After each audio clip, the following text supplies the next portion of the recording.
नमस्कार, मैं हूँ लीला। स्वागत है आपका हमारे चैनल में। आज का विषय है वर्ष 2025 में राधा अष्टमी व्रत कब है। देखिए दोस्तों, राधा अष्टमी व्रत आने वाला है। भाद्रपद माह चल रहा है और भगवान श्री कृष्ण का जन्म भाद्रपद माह के कृष्ण पक्ष की अष्टमी तिथि को मनाया जाता है। उसी प्रकार शुक्ल पक्ष की अष्टमी तिथि को राधा जी का जन्म उत्सव मनाया जाता है।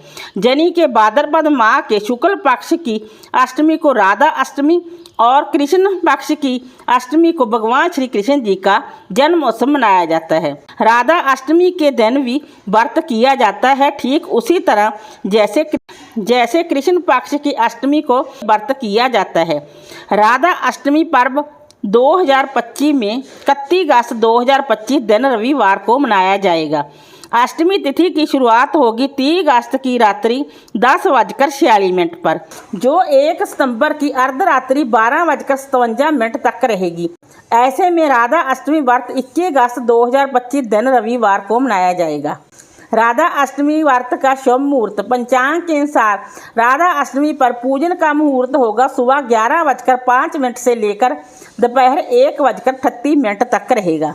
इस दौरान की गई पूजा अर्चना विशेष फलदायी मानी जाती है। पूजा विधि: सुबह जल्दी उठें, स्नान करें, शुद्ध वस्त्र पहनें। सबसे पहले आप मंदिर की साफ सफाई करें। उसके बाद आप कलश की स्थापना करें, बिल्कुल वैसे जैसे हम नवरात्रि में कलश की स्थापना करते हैं। इस दिन मिट्टी का कलश लिया जाता है। अगर आपके पास मिट्टी का कलश नहीं है तो आप पीतल तांबे का कलश भी ले सकते हैं। उसके बाद आप भगवान कृष्ण जी और राधा रानी की मूर्ति कलश पर स्थापित करें। अगर आपके पास बड़ी मूर्ति है तो आप कलश के बिल्कुल सामने ही विराजमान कर सकते हैं।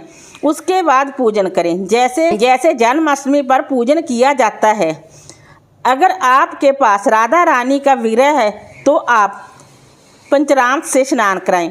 अगर आपके पास राधा रानी का विग्रह नहीं है तो आप अपने लड्डू गोपाल जी को पंचामृत से स्नान करवा सकते हैं। उनको आप राधा रानी की तरह तैयार भी कर सकते हैं। राधा अष्टमी की पूजा दोपहर के समय की जाती है।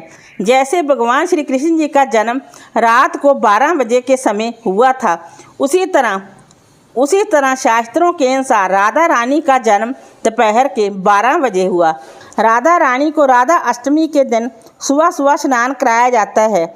उसके बाद चौकी लगाई जाती है। यह पूजा आप घर के मंदिर में भी कर सकते हैं। उसके बाद आप राधा रानी की पूजा विधि विधान से करें। जिस तरह कृष्ण अष्टमी का व्रत फलाहार किया जाता है, उसी तरह राधा अष्टमी का व्रत भी फलाहार किया जाता है।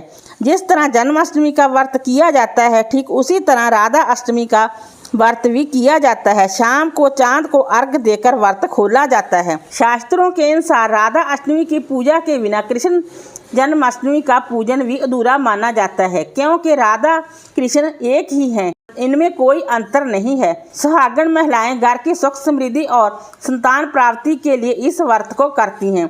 राधा रानी प्रसन्न हो जाती हैं तो कृष्ण भगवान अपने आप ही प्रसन्न हो जाते हैं।